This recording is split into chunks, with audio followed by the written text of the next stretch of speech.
Bismillahirrahmanirrahim. Assalamualaikum warahmatullahi wabarakatuh. Alhamdulillahirabbil alamin wa bihi nasta'inu ala umuri dunya waddin. Wassalatu wassalamu ala asrofil anbiya'i wal mursalin wa ala alihi washabihi ajmain. Amma ba'du. Sebelumnya terima kasih kepada Ibu Rizky Fajar Rahmawati SMME. Dan tak lupa lagi terima kasih kepada teman-teman yang sudah menyimak video ini. Kami dari kelompok 5 ingin mempresentasikan mengenai sistem informasi perbankan syariah. Baik, sebelum kami mempresentasikan, saya ingin memperkenalkan anggota dari kelompok 5, yaitu Cindy Kaila Saada dengan NIM 4022000128, Dian Puspitasari dengan NIM 4022000131, saya sendiri Dias Ayu Triana dengan NIM 4022000132, Dika Yudianto Bagus Nugroho dengan NIM 4022000136, dan Eldia Marta Tiana dengan NIM 4022000141. Baik, di sini saya akan menjelaskan mengenai latar belakang sistem informasi perbankan syariah. Baik, latar belakang dari sistem informasi perbankan syariah di sini yaitu semakin majunya teknologi di dunia, transaksi perbankan menggunakan teknologi yang berbasis dengan komputer untuk mempermudah transaksi dengan nasabah. Yang tadinya melayani nasabah dengan bertemu nasabah secara langsung menjadi mudah. Bank mulai menggunakan teknologi berbasis komputer dan sudah bisa mengakses lewat internet, bahkan dengan mobil atau HP. Dengan SMS sudah banyak diterapkan oleh bank.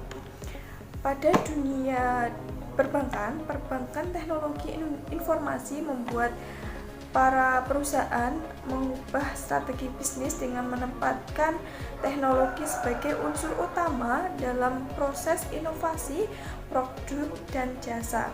Seperti halnya pelayanan electronic transaction atau e-banking melalui ATM, phone banking, dan internet banking misalnya, merupakan bentuk baru dari pelayanan bank yang mengubah pelayanan transaksi manual menjadi pelayanan transaksi yang berdasarkan teknologi. Sistem aplikasi komputer harus bisa mengakomodasikan semua kebutuhan bank dan sesuai dengan ketentuan otoritas moneter. Baik, slide selanjutnya akan dilanjutkan oleh Eldia Marta Tiana. Dipersilahkan. Baiklah, di sini saya Elda Martatiana akan mempresentasikan materi yang pertama, yaitu mengenai sistem informasi perbankan syariah. Yang pertama, kita harus mengetahui apa itu sistem. Sistem adalah suatu jaringan atau prosedur yang saling berhubungan untuk melakukan suatu kegiatan untuk menyelesaikan suatu sasaran tertentu. Sedangkan informasi adalah data yang diproses menjadi bentuk, memiliki arti bagi penerima yang berupa fakta dan memiliki nilai manfaat. Jadi, sistem informasi yaitu suatu sistem integritas yang mampu menyediakan informasi bagi penggunanya, atau sebuah sistem integritas yang mampu menyediakan informasi untuk mendukung sebuah operasi manajemen dalam suatu organisasi. Dalam sistem informasi ini itu memanfaatkan perangkat lunak dan perangkat keras yang ada di komputer. Sedangkan sistem informasi perbankan syariah atau sistem informasi perbankan yaitu suatu sistem pengolahan data keuangan atau pelayanan jasa secara elektronik dengan menggunakan sarana komputer dan sarana elektronik lainnya yang dimanfaatkan. Pada hakikatnya, teknologi informasi merupakan peluang bagi sistem informasi di dalam perbankan syariah. Pada dunia perbankan, sekarang berkembang sangat pesat, apalagi di dalam sistem teknologi informasinya. Banyak dari perusahaan atau lembaga keuangan yang menggunakan perkembangan ini untuk mengubah atau menginovasi produk dan jasanya. Banyak juga di dalam perbankan yang sekarang dalam layanannya sudah dipermudahkan dengan perkembangan teknologi ini. Contohnya, di dalam perbankan sekarang ada yang namanya mobile banking, ada ATM, ada internet banking, dan itu sangat mempermudah masyarakat dalam melakukan transaksi keuangan. Jadi tidak perlu datang lagi ke bank untuk mentransfer atau mengambil uang. Sekarang bisa lewat ATM, atau jika tidak bisa datang ke ATM, kita juga bisa melewat dari rumah menggunakan mobile banking. Itu semua disebabkan oleh perkembangan sistem teknologi di zaman sekarang. Dalam perkembangan teknologi informasi di dalam perbankan, ada 2 sistem informasi manajemen yang diterapkan oleh perbankan. Yang pertama ada Operation Support Function, yaitu jenis sistem informasi manajemen dari fungsi Operation Support System yang diterapkan sebagai fungsi Transaction Processing System yang disingkat sebagai TPS. Pada proses ini digunakan untuk memproses transaksi pada perbankan, yaitu untuk pinjaman, bisa digunakan untuk menyimpan uang, dan produk-produk jasa lainnya.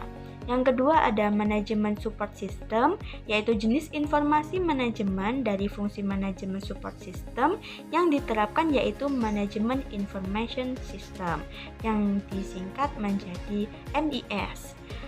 MIS ini biasa digunakan dalam rangka menyediakan informasi dan peluang bagi setiap level manajemen di Mandiri guna mendukung pengambilan keputusan dalam teknologi yang digunakan di bisnis perbankan pada umumnya seperti framework dan sistem informasi manajemen di bank.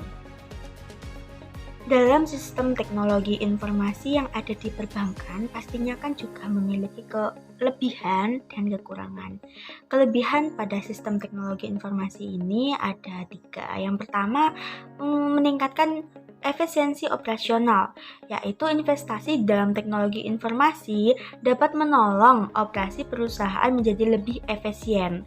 Efisiensi operasional dapat membuat perusahaan menjalankan strategi keunggulan dengan biaya rendah atau low cost leadership. Dengan menanamkan investasi pada teknologi informasi, perusahaan juga dapat menanamkan rintangan untuk memasuki industri tersebut dengan jalan meningkatkan besarnya investasi dan kerumitan teknologi informasi itu untuk digunakan agar siap atau mampu untuk memasuki pasar persaingan yang semakin ketat.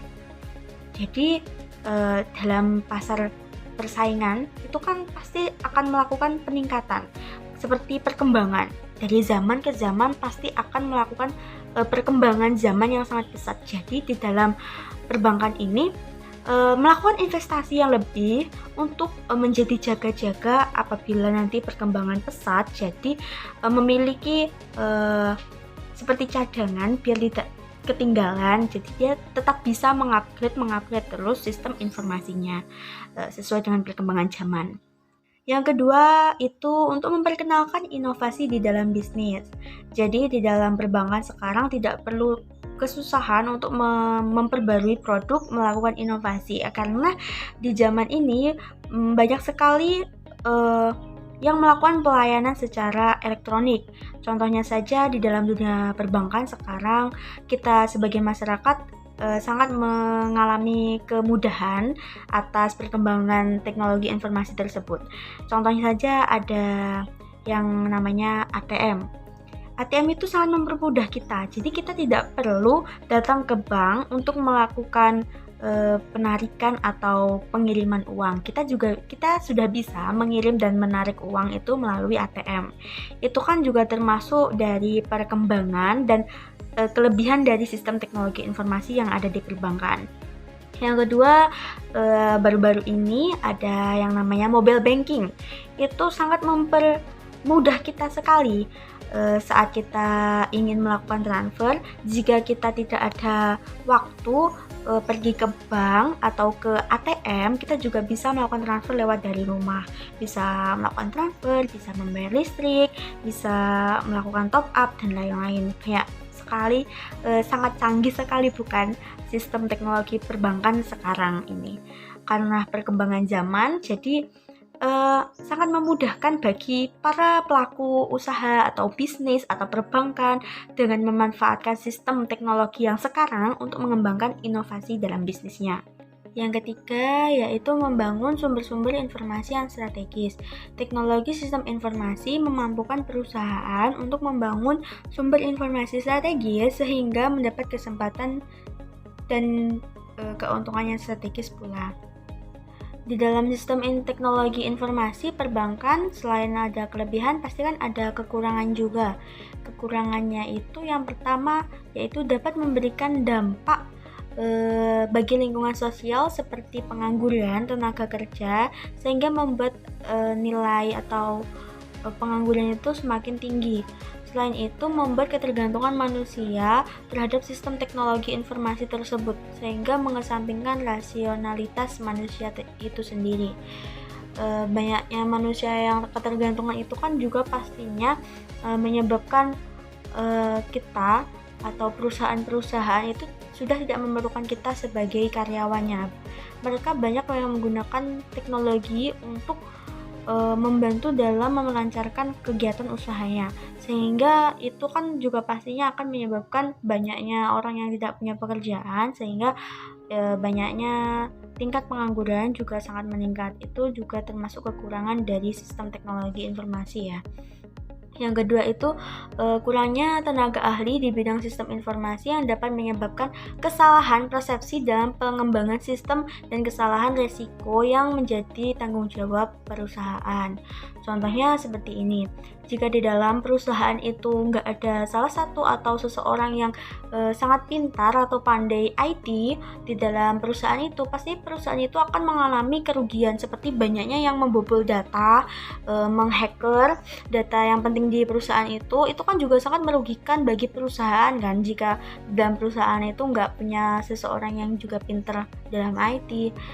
Kalau seandainya di dalam perusahaan itu sampai nggak ada satupun yang pintar, jadi sangat riskan sekali terjadi kerugian yang diakibatkan pencurian data atau penghackan yang akan diterima oleh perusahaan itu sendiri. Dan itu kan nanti kan perusahaan juga akan mengalami resiko yang sangat tinggi, resiko kegagalan, resiko pencemaran nama baik juga, karena zaman sekarang itu sangat canggih sekali.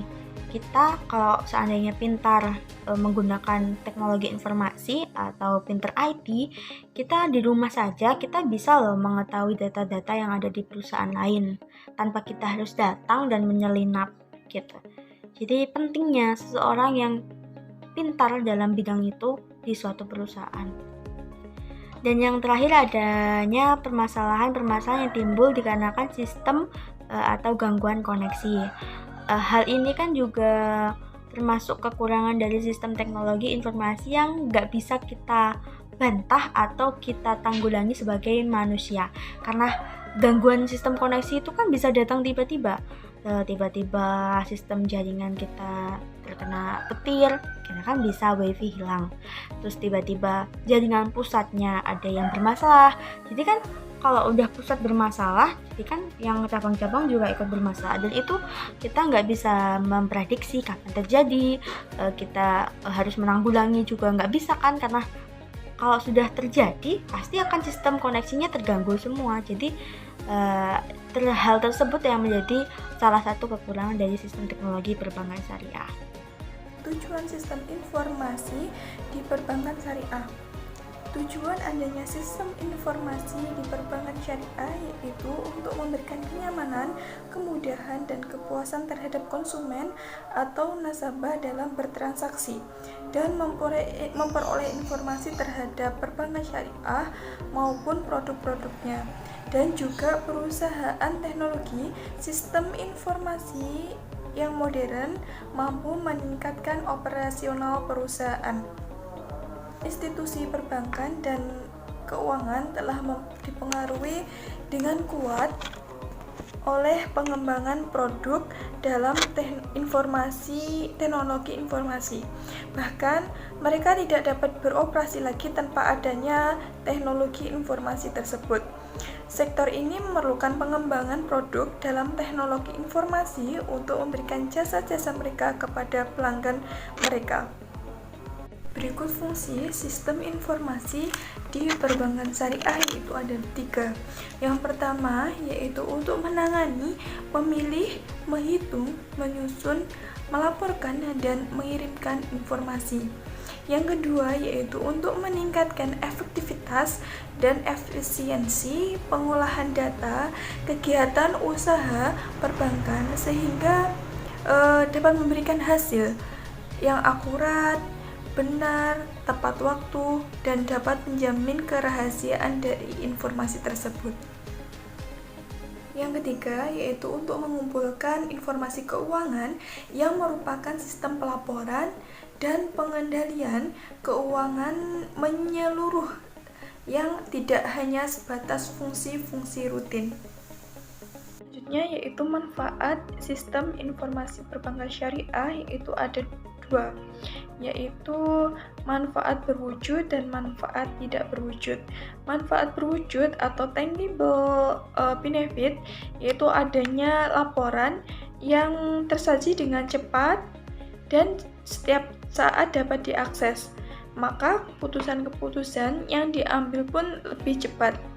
Jadi indikator dari keberhasilan atau manfaat yang berdampak pada peningkatan pendapatan adalah meningkatnya penjualan dalam pasar yang sudah ada serta perluasan ke pasar yang baru. Untuk manfaat yang kedua yaitu manfaat tak berwujud atau intangible benefit, yaitu yang pertama yaitu peningkatan kepuasan nasabah dengan menerapkan sistem informasi penjualan atau transaksi yang lebih cepat dalam pemrosesan dan kemudahan pemasukan datanya. Yang kedua yaitu peningkatan kepuasan karyawan. Perusahaan yang menyediakan sistem absensi yang terintegritas dalam sistem informasi kepegawaian dan CIA, maka secara otomatis dapat dibuat laporan intensif yang lebih akurat dan benar. Yang ketiga yaitu peningkatan mutu dan jumlah informasi. Penerapan sistem informasi yang baik tentunya akan menghasilkan laporan-laporan hasil komplikasi data yang dikelola oleh database yang berkualitas serta menyeluruh. Yang keempat yaitu peningkatan mutu dan jumlah kepuasan dari manajemen. Tidak dapat dipungkiri bahwa setiap pengambil keputusan sangat bergantung kepada informasi yang mendukung kebijakan yang akan diambil tersebut. Hal tersebut hanya dapat terwujud jika sistem informasi dapat menyajikan informasi yang relevan, akurat, terkini, dan dapat diambil setiap saat. Yang kelima yaitu peningkatan efisien dan keluasan operasional. Semakin efisien dan luasnya sebuah operasional, maka hal ini menunjukkan semakin rendahnya biaya yang dikeluarkan untuk menjalankannya. Yang keenam yaitu peningkatan mutu komunikasi internal dan eksternal. Sebuah sistem informasi yang baik tentunya harus didukung oleh sistem jaringan komunikasi dan elektronik yang handal juga. Dengan penerapan sistem informasi yang baik, maka setiap pihak, baik di dalam maupun di luar bank, dapat bertukar informasi secara lebih efektif dan efisien. Yang ketujuh yaitu peningkatan mutu perencanaan. Jika adanya perencanaan tersebut dapat kehilangan arah dan jika tidak, maka perencanaan tersebut dapat kehilangan arah dan tidak mencapai sasaran karena kesalahan informasi yang menjadi basisnya. Yang kedelapan atau yang terakhir yaitu peningkatan mutu pengendalian dan pengawasan. Dengan sistem informasi yang dibangun dan dipelihara dengan baik, maka setiap aktivitas di dalam lingkungan bisnis dapat terus dipantau. Pemantauan tersebut tentunya berdampak pada peningkatan pengendalian atas setiap prosedur dan kegiatan yang terjadi di dalam perusahaan. Di sini saya akan membahas terkait perancangan sistem informasi pada perbankan syariah. Jadi pada poin ini ada dua bagian dalam tahapan perancangan sistem, yaitu desain basis data dan data desain proses. Jadi dari desain basis data tersebut itu terdiri dari 3 jenis. Yang pertama ada jenis desain basis data secara konseptual, logis dan fisis. Kemudian dari desain basis data secara konseptual itu sendiri dimodalkan dalam bentuk notasi grafis yang disebut ERD atau Entity Relationship Diagram. Jadi ERD sendiri itu mendeskripsikan bagaimana hubungan antara penyimpanan. Jadi kita dapat menguji model dengan mengarahkan proses yang dilakukan. Dalam ERD sendiri itu menggunakan sejumlah notasi dan simbol untuk menggambarkan struktur dan hubungan antar data. Jadi di situ ada 3 macam simbol yang digunakan. Yang pertama yaitu meliputi entity. Entity sendiri yaitu terkait objek yang diidentifikasi dalam lingkungan pemakai. Jadi sesuatu yang penting bagi pemakai nantinya atau dalam konteks sistemnya itu dibuat atau dari gambaran entity itu digambarkan dalam bentuk persegi 4. Kemudian yang kedua ada atribut. Dalam atribut sendiri entity mempunyai elemen yang disebut atribut dan sifatnya itu mendeskripsikan karakter entity. Jadi gambarannya di sini entity itu berbentuk elips. Yang ketiga ada hubungan relationship. Dalam hubungan relationship itu sendiri ada dibagi menjadi tiga kategori. Yang pertama ada relasi satu ke satu, yang artinya setiap entitas itu sendiri berelasi dengan satu entitas lainnya. Misalnya ada seorang nasabah ya. Nasabah sendiri itu pada satu bank hanya mempunyai satu nomor customer information file. Yang kedua ada relasi satu ke banyak. Di situ di setiap entitas dapat mempunyai relasi lebih dari satu pada entitas lainnya. Contohnya seorang nasabah itu mempunyai lebih dari satu jenis rekening.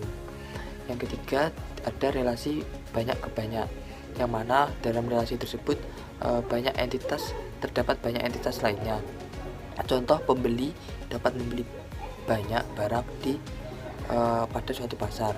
Nah, itu tadi terkait perancangan sistem informasi perbankan syariah yang untuk di wilayah dampak teknologi informasi dalam dunia perbankan. Jadi di sini yang akan sampaikan yaitu terkait bagaimana sih kemudian dampak dari teknologi informasi dalam dunia perbankan sendiri itu berkembang. Dalam peranannya sendiri, teknologi di dunia perbankan itu sangat mutlak, di mana kemajuan sistem perbankan sudah barang tentu ditopang oleh peran teknologi informasi. Kemudian semakin berkembangnya tersebut, terus secara kompleks fasilitas diterapkan perbankan untuk memudahkan pelayanan. Terus tidak dapat dipungkiri lagi dalam setiap bidang termasuk perbankan, penerapan teknologi itu bertujuan tentunya untuk memudahkan operasional dari sistem perusahaan tersebut. Apalagi saat ini perbankan hampir di semua produk itu memiliki customer yang mana produknya itu nanti ditawarkan dalam bentuk atau jenis yang serupa, sehingga terjadinya persaingan dalam produk tersebut antar perbankan. Nah, hal tersebut juga menjadi efisiensi atau kemudahan dalam mempercepat teknologi, yang mana dalam sistem teknologi sendiri kan artinya secara garis besar itu menawarkan terkait kemudahan kita untuk bagaimana menawarkan kepada customer itu sendiri. Kemudian saya contohkan di salah satu bank BCA itu mampu menjadi leader atau dalam hal bahasa lainnya itu pelayanan e-banking. Jadi di bank-bank konvensional itu biasanya sudah berkembang terkait teknologi bagaimana untuk memudahkan transaksi dari nasabah sendiri melalui aplikasi mobile bankingnya. Dengan hal tersebut itu juga menjadi ukuran kecanggihan dari sebuah teknologi, yang mana di perbankan sendiri tidak hanya dilihat dari coverage transaksi atau ATM-nya semata, tetapi juga dilihat dari data centernya, khususnya di aplikasi core bankingnya. Dari penerapan suatu informasi tersebut itu menuntun diantaranya sumber daya manusia, yang mana dalam sumber daya manusia sendiri itu harus memadai, artinya harus kompeten dalam bidang hal tersebut. Jadi juga tidak lepas dari peranan teknologi itu yang harus kita jaga juga bagaimana meningkatkan sumber daya manusianya untuk bagaimana bisa memanfaatkan teknologi itu dengan baik. Nah, jadi dalam hal tersebut itu sepatutnya kita juga harus memperhitungkan yang mana dalam sistem pelayanan itu kita juga harus memperhatikan teknologi yang berkembang. Jadi kita harus bagaimana mengembangkan teknologi-teknologi yang ada dalam dunia perbankan tersebut, sehingga secara lembaga atau intermediasi bagi masyarakat itu perbankan menjadi pelayan yang setia yang selalu dapat menyelesaikan bentuk-bentuk pelayanan dengan menggunakan teknologi informasi tadi.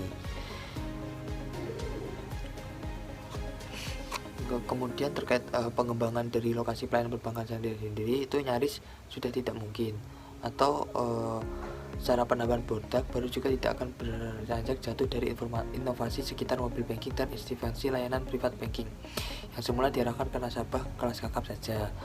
Namun saat ini untuk layanan financial planning yang semula sangat terbatas kini semakin marak dan dimungkinkan dengan terbukanya peluang untuk bagaimana bisa memadukan produk-produk tersebut seperti produk asuransi, terus pasar modal dan dana pensiun ke dalam layanan perbankan.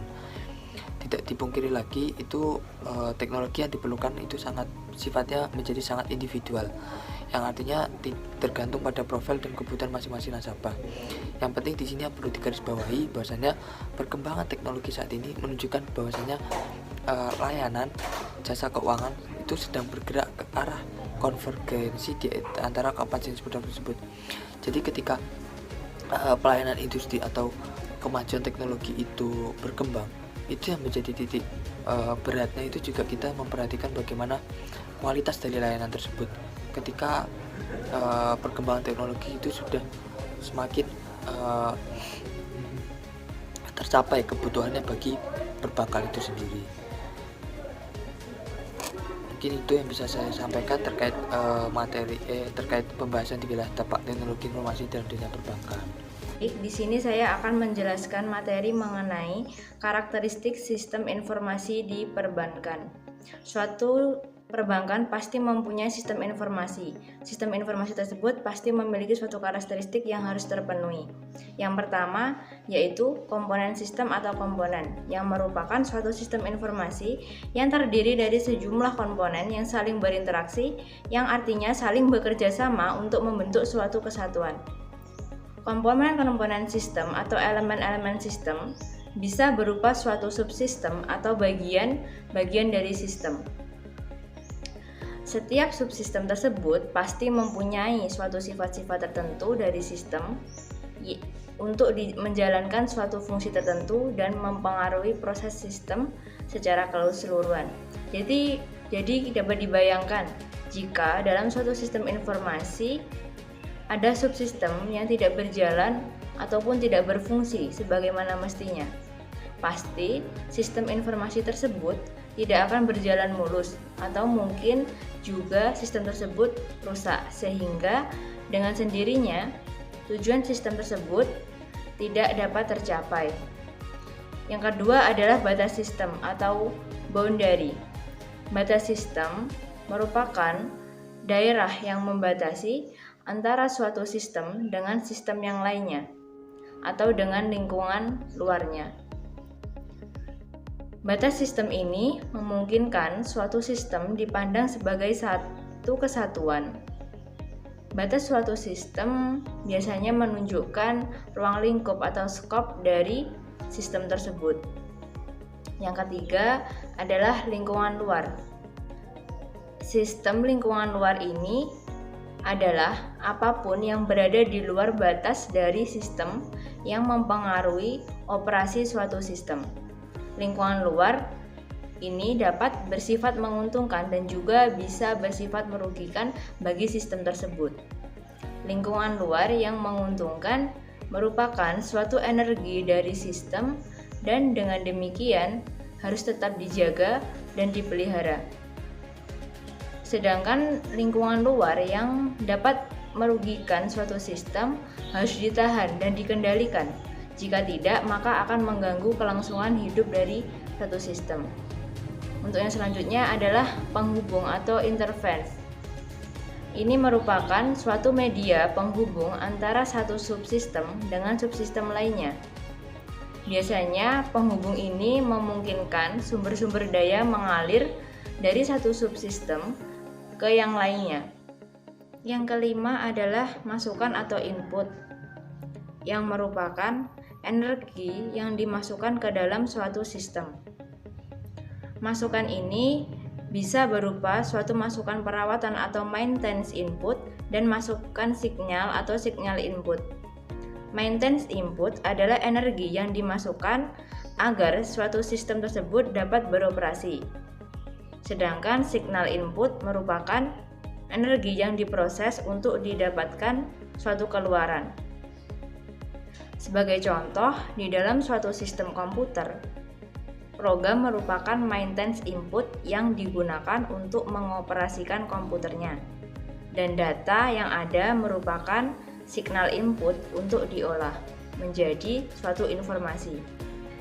Yang keenam adalah keluaran atau output. Ini merupakan hasil dari energi yang diolah dan diklasifikasikan menjadi keluaran yang berguna dan sisa pembuangan.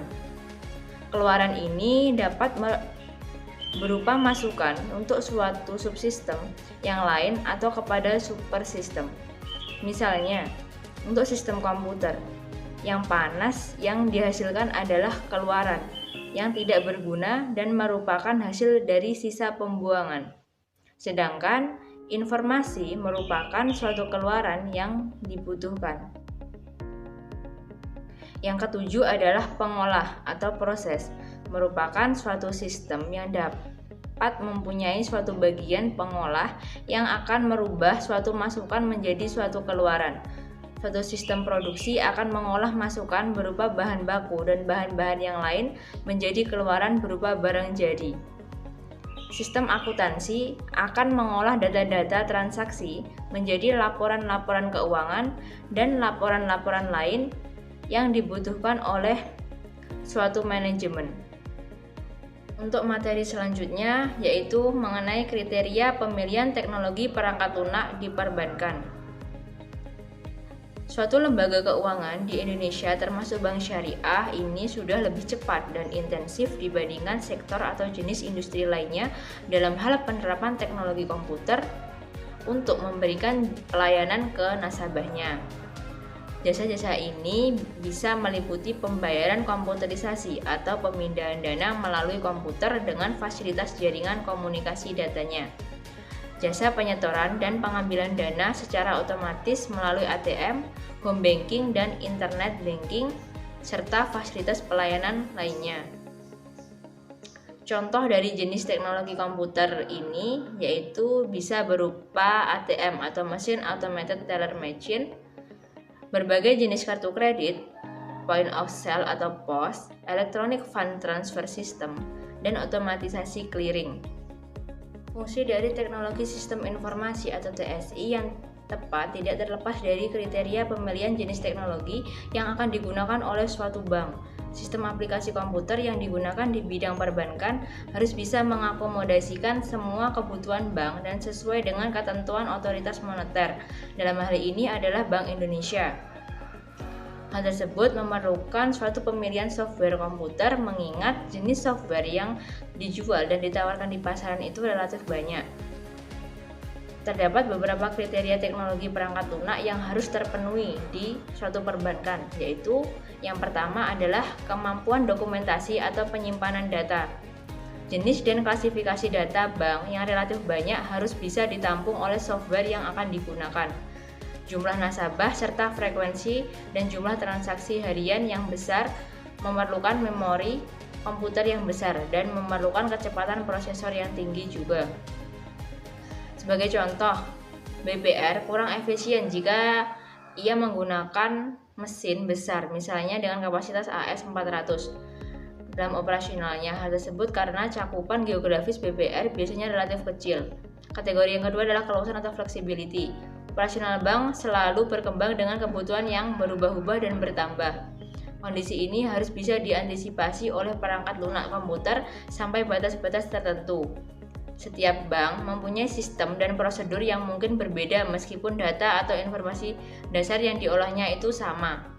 Perangkat komputer yang fleksibel dapat digunakan oleh dua bank yang kapasitasnya sama, tetapi sistem dan prosedurnya itu berbeda. Yang ketiga adalah sistem keamanan. Sebagai lembaga kepercayaan masyarakat atau agent of trust, bank syariah memerlukan sistem keamanan yang handal untuk menjaga kerahasiaan data dan keuangan nasabah, serta mencegah penyalahgunaan data atau keuangan oleh pihak lain yang tidak bertanggung jawab. Software komputer perbankan yang baik harus menyediakan suatu fasilitas pengendalian dan pengamanan tersebut. Kategori yang keempat adalah kemudahan penggunaan atau user friendly. Pengertian mudah dioperasikan bukan berarti setiap pemakai atau seorang user bisa mengakses ke software tersebut, tetapi petugas yang memang mempunyai kewenangan mudah mengoperasikan proses yang menjadi tanggung jawabnya. Tahap input proses dan output yang dilakukan pada software tersebut tidak menjadi penghambat dalam kegiatan perbankan secara keseluruhan dan dapat mendeteksi kesalahan pengoperasian, yaitu dengan memberikan error message. Kategori yang kelima adalah sistem pelaporan atau reporting system. Data atau informasi yang dibutuhkan harus disajikan dalam suatu bentuk yang jelas dan mudah untuk dimengerti.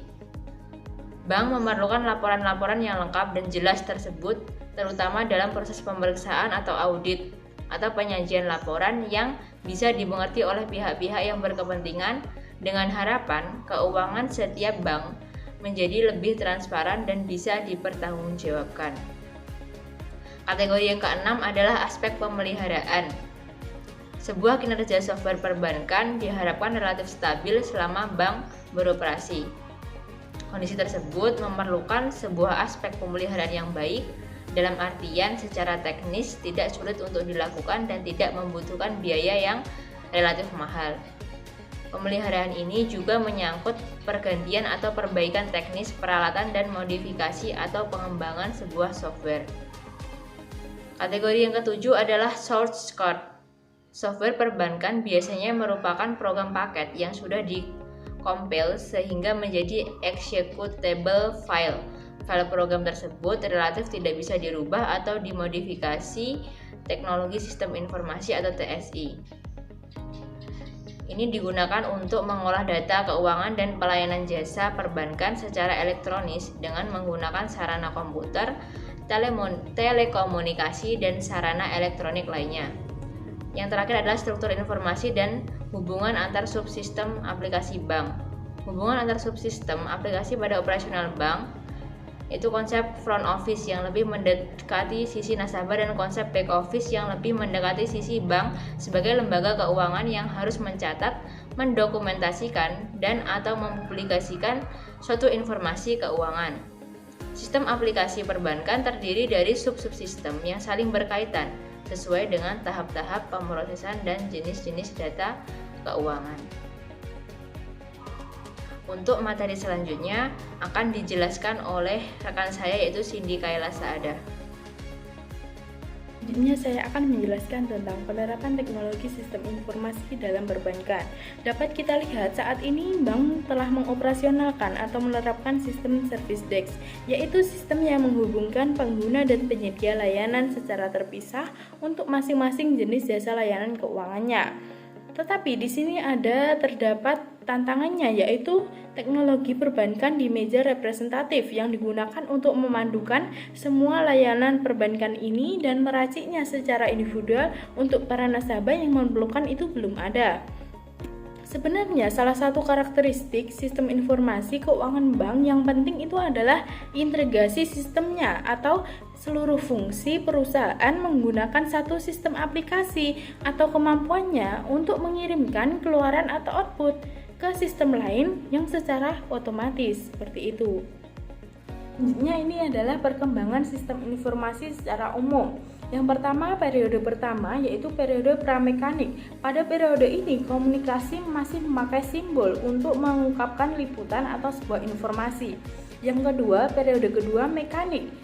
Masa ini termasuk pada masa abad pertengahan di mana orang telah memakai peralatan untuk menyimpan, mengolah, dan merekam liputan atau informasi. Yang ketiga, elektromekanik. Pada masa ini, penggunaan listrik untuk menaruh tenaga untuk menjalankan inovasi. Mesin telah diluncurkan, yaitu ditemukan oleh Pascaline. Pada periode ini juga diciptakan telepon dan kode Morse untuk dipakai pada komunikasi jarak jauh secara langsung. Kemudian diperkenalkan juga personal komputer yang pertama kali dipakai untuk menyimpan acara dan data dalam awal tahun 1948. Yang keempat, pada periode keempat merupakan periode elektronik. Di sini John Horney menyebarkan transistor planar dalam tahun 1957. Alat ini bisa mengintegrasikan seluruh sirkuit yang diciptakan tahun-tahun selanjutnya. Perkembangan sistem informasi dalam dunia perbankan. Dalam dunia perbankan, perkembangan teknologi informasi membuat para perusahaan mengubah strategi bisnis dengan menempatkan teknologi sebagai unsur utama dalam profesi inovasi produk dan jasa. Sebelumnya, saya sudah menjelaskan di slide sebelumnya tadi, yaitu perkembangan sistem informasi atau teknologi itu berkembang secara bertahap sesuai perkembangan teknologi. Contohnya seperti masih adanya komputer tapi belum ada handphone, belum ada internet. Hanya ada internet di komputer, itu terciptanya internet banking. Lalu adanya handphone tetapi belum ada internet, hanya ada SIM card, terciptanya SMS banking dan phone banking. Selanjutnya ada handphone, ada internet, jadi terciptanya M-banking. Mungkin seperti itu. Adanya beberapa inovasi dalam dunia perbankan. Yang pertama, adanya transaksi berupa transfer uang via mobil maupun via teller. Yang kedua, adanya ATM atau anjungan tunai mandiri. Pengambilan uang secara cash bisa dilakukan secara 24 jam. Yang ketiga, penggunaan database di bank-bank. Yang keempat, sinkronisasi data-data pada kantor cabang dengan kantor pusat bank. Sebenarnya, lembaga keuangan Indonesia termasuk bank sudah lebih cepat dan intensif dibandingkan sektor atau jenis industri lainnya dalam menerapkan teknologi komputer. Dalam memberikan pelayanan ke nasabah itu lebih maju. Jasa-jasa ini meliputi pembayaran komputerisasi atau pemindahan dana melalui komputer dengan fasilitas jaringan komunikasi datanya. Selanjutnya, jasa penyetoran dan pengambilan dana secara otomatis melalui ATM atau berbagai jenis kartu plastik. Selanjutnya ada home banking dan internet banking serta fasilitas pelayanan lainnya. Mungkin seperti itu. Dan yang terakhir adalah kesimpulan dari kelompok kami yang membahas tentang sistem informasi perbankan syariah. Sistem informasi perbankan syariah sendiri yaitu sistem pengolahan data keuangan dan pelayanan jasa perbankan secara elektronik dengan menggunakan sarana komputer maupun sarana elektronik lainnya. Dalam sistem informasi dalam perbankan syariah pasti juga memiliki kelebihan dan kekurangan. Yaitu kelebihannya yang pertama, meningkatkan efisiensi operasional, memperkenalkan inovasi dalam bisnis, membangun sumber-sumber informasi strategis. Sedangkan untuk kekurangannya adalah dapat memberikan dampak bagi lingkungan sosial, contohnya seperti pengurangan tenaga kerja sehingga dapat menambah angka pengangguran, kurangnya tenaga ahli di bidang sistem informasi sehingga dapat menyebabkan banyak kesalahan persepsi dalam pengembangan sistem maupun kesalahan atau resiko yang terjadi menjadi tanggung jawab perusahaan atau maupun perbankan. Tujuan dari sistem informasi perbankan syariah yaitu untuk memberikan kenyamanan, kemudahan, dan kepuasan terhadap konsumen atau nasabahnya dalam bertransaksi dan memperoleh informasi tentang perbankan syariah secara mudah.